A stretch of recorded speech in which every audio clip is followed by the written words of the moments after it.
वालेकुम। आफाक फारूक की नए प्रोग्राम के साथ आपके सामने हूँ। हालात तो वही हैं, कोई तब्दीली ना तो आने से रही।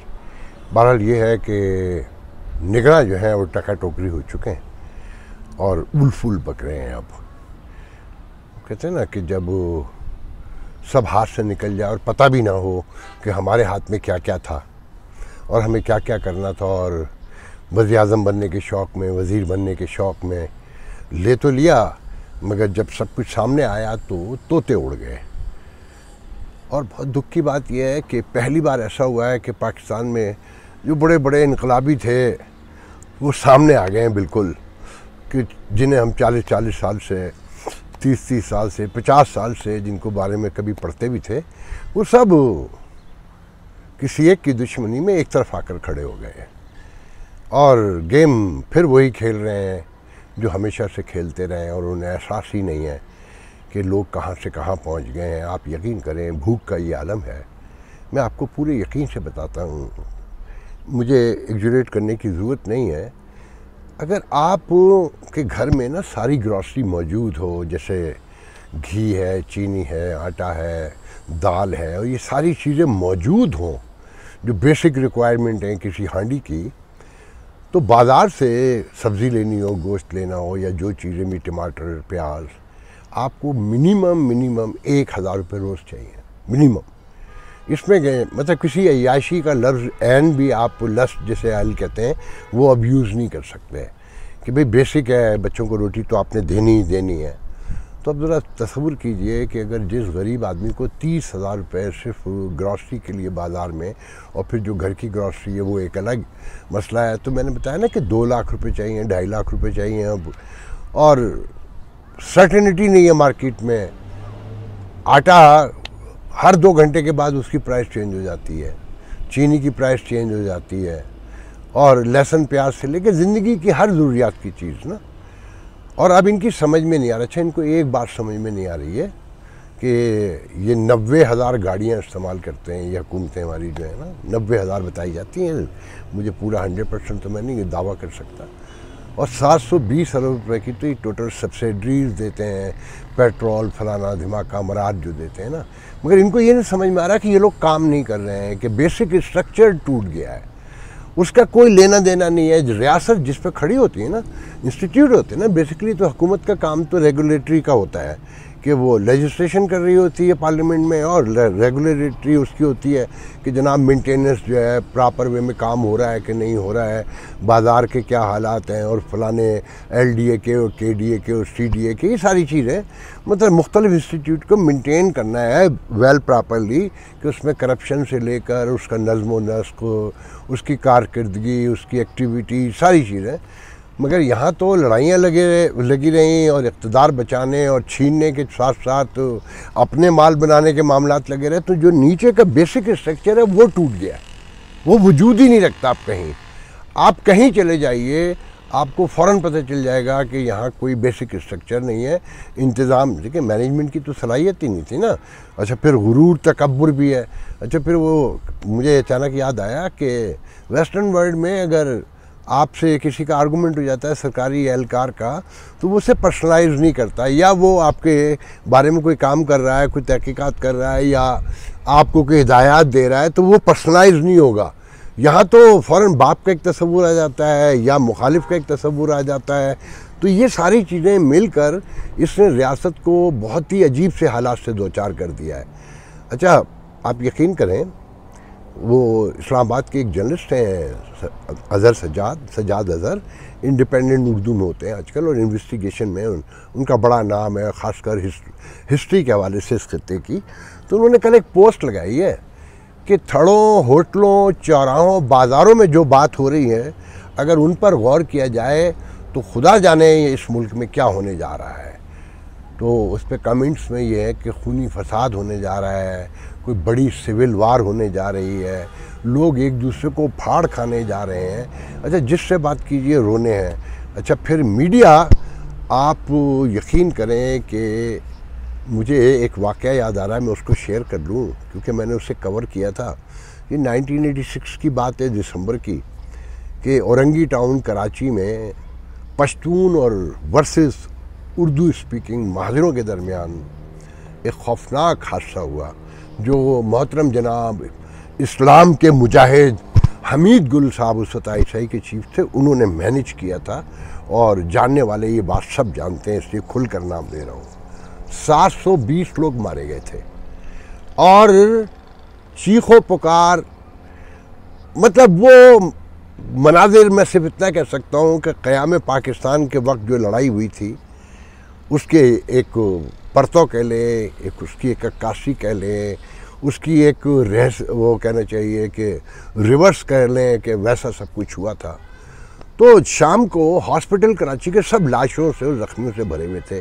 ज़ख्मियों की तो मुझे तादाद भी याद नहीं है कि 2000 थे कि 3000 थे। और मैंने उन घरों में आग ऐसे लगी देखी थी उस इलाके में, जो आपने और मैंने भी उससे पहले उसके बाद भी हॉलीवुड की फिल्मों में देखी। तो बहरहाल मैं असल बात ये बता रहा था कि टेलीविज़न पर इश्तहार वो न्यूज़ बुलेटिन में भी आ रहा था और बार बार स्टिकर भी चल रहे थे मेन स्क्रीन पर कि कराची के में लोगों को खून की ज़रूरत है और हॉस्पिटल पहुँचे और अपने लोगों को बचाएं, मगर ये नहीं बता रहे थे कि हुआ क्या है। एक लफ्ज़ नहीं बता के दे रहे थे। तो हंसी आएगी ना कि भाई खून देने पहुँचे हैं, इमरजेंसी है, मगर क्यों इमरजेंसी ये नहीं बता रहे। तो इस वक्त भी टेलीविज़न पे कि आप क्रिकेट देखिए, आप महंगाई के, मुझे नहीं पता वो कितना सच्चा है कितना झूठा है कि जी हिदायतनामा आ चुका है तमाम टेलीविज़न्स को कि आप महंगाई पर 30 सेकंड 5वें नंबर पे ख़बर आएगी हेडलाइन में, 30 सेकंड से ज़्यादा नहीं दिखा सकते। किसी के गले में रोटी लटकी हुई नहीं दिखा सकते, क्योंकि रोटी दिखेगा तो बंदा भूखा तो स्किन की तरफ भी दौड़ेगा ना। तो रियासत बड़ी समझदार है। तो इस तरह की हिदायत जारी की हैं, वल्लाह आलम बिसवाब। आप किस हद तक सच है मेरी क्योंकि किसी से बात नहीं। अच्छा, फिर गिलगित बल्तिस्तान में जुम्मे की नमाज के बाद जो वाक़यात हुए हैं और जो नारे लगे हैं, मैं तो यहाँ दोहराना भी नहीं चाहता, उसके वीडियोस मौजूद हैं, मेरे पास भी मौजूद है। मैंने 2 गिलगिती से बात भी की है, बल्तिस्तान के 2 बड़े मारूफ लोगों से, जिनमें से एक अमेरिका में रहते हैं, एक यहीं पर रहते हैं, और जो उन्होंने बातें की वो बहुत खौफनाक है, बहुत खौफनाक है। और इतना तशद्दुद नज़र आता था उनकी गुफ्तगू में, इतना इश्ताल था उसमें, और उसमें इतनी नफ़रत व बेदारी थी जिसका मैं यहाँ इजहार नहीं कर सकता। मगर हमारा मीडिया ऐसा दिखा रहा है कि लोग मस्त हैं, क्रिकेट देख रहे हैं कि इंडिया के 4 आउट हो चुके हैं और 4-4 बार बुलेटिन आ रहे हैं, स्पेशल लाइव कवरेज दिखाई जा रही है, और बड़े बड़े पुराने सीनियर इंडिया पाकिस्तान के प्लेयर्स बैठे हुए हैं, और एक प्रॉस्पेरिटी है हर तरफ। कोई है तो काम तो है नहीं, सिर्फ खेल है, फेस्टिविटी है, खाना पीना है, बारबेक्यू चल रही है। आप एक इस माशरे के बारे में क्या कहेंगे जहाँ ये आलम हो बेहिसी का, और इसमें मीडिया का कितना रोल है और रियासत का कितना है ये तो वो जाने। मगर मैं रियासत से ये बात कहूँगा, बहुत दर्द दिल से, छुपाने से चीज़ें छुपती नहीं हैं। 1986 में भी नहीं छुपी थी, अब तो फिर सोशल मीडिया का दौर है, इलेक्ट्रॉनिक मीडिया का दौर है, और क्या कहना चाहिए, सैटेलाइट का दौर है। कितना छुपाएंगे। दुश्मन बताता है तो एग्जूरेट करके बताता है, प्रोवोक करता है और फ्लेयर अप करता है। आप अगर सच्चाई के साथ दिखाएंगे तो कथारसिस होता है लोगों का। मिसाल के तौर पे यहाँ तो अब ये हाल है कि किसी ने ठीक लिखा है कि हमारे दोस्त हैं बहुत पुराने, मुर्तज़ा सोलंकी साहब, वज़ीर इत्तलात, जो कल तक बहुत बड़े इनकलाबी थे, जिहाद कर रहे थे इमरान हुकूमत के ख़िलाफ़, आज वो कहते हैं कि एहतजाज करने से महंगाई कम तो नहीं हो जाएगी। मतलब अब एहतजाज की ज़रूरत नहीं है, अब ख़त्म। अच्छा, आपने एहतजाज वैसे भी कब करना है, क्योंकि सारा शहर बंद है आज, आधा शहर, सॉरी पूरे मुल्क में शटर डाउन की कॉल है। 80% चीज़ें खुली हुई हैं हर तरफ, कि एक तरफ बंद है दूसरी तरफ खुला हुआ है। आपके दरमियान ही कंसेंसस नहीं है। जब तक आप ही अंडरस्टैंड नहीं करेंगे उस वक्त तक मामला कैसे दुरुस्त होंगे। और देखें, IMF से मैंने कल भी बताया था, आज भी कह रहा हूँ कि ये नेगोशिएशन हो सकती है। बाइबल में नहीं लिखा है, कुरान में नहीं लिखा है। IMF आसमानी फरिश्ते नहीं हैं, ज़मीन पे रहते हैं, ग्राउंड रियलिटीज़ के साथ रहते हैं। जब वो ये बता सकते हैं कि जनाब हमने तो कहा था सब्सिडी गरीबों को दें, इन्होंने गरीबों से छीन कर अमीरों को देनी शुरू कर दी। वो बहुत दर्दमंद लोग हैं। उनकी इंसानियत के किस्से अगर मैं सुनाना शुरू करूं 40 साल के, तो आपको यकीन ही नहीं आएगा, क्योंकि आपको तो एक ही पहलू दिखाया जाता है, कुफार, नफ़रत और कब्ज़ा, क्योंकि उनका कोई कब्ज़ा नहीं है। कब्ज़े के ज़िम्मेदार तो हम खुद हैं ना, अगर कहीं से है भी तो। बात यह है कि आप लोगों ने अंडरस्टैंड करना है मामला जिस तेज़ी से ख़राब हो रहे हैं, और जो आम आदमी गुफ्तगू कर रहा है वो बहुत खौफनाक है। टेलीविज़न रिप्रेजेंट नहीं करता, अब अखबार रिप्रेजेंट नहीं करते।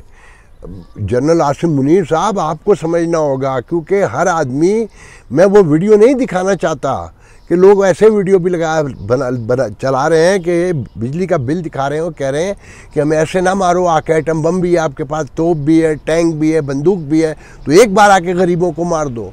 मैं वीडियो नहीं चलाना चाहता, वो सब ने वैसे ही देखे हुए हैं। लोग मजाक उड़ाने के लिए, कि मैं समझता हूँ, क्योंकि सीरियस बात तो नहीं हो सकती कि एक मोटरसाइकिल पे 17 बच्चे लाद कर मोटरसाइकिल घुमाई जा रही है और दुनिया हंस रही है।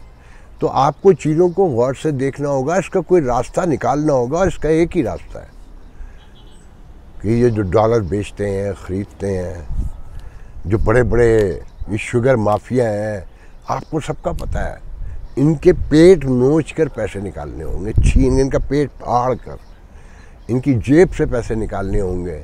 कि वो वज़ीर आज़म जो कल तक टसुए बहाता था और लंबे लंबे भाषण देता था, और जिसने अरबों रुपए सिर्फ अपनी प्रमोशन में, इश्तहार में लुटा दिए, जो रात दिन इश्तहार चलते थे कि वो कहीं कंप्यूटर बांट रहा है और कहीं लोन दे रहा है, तो कहीं सर पे हाथ फेर रहा है।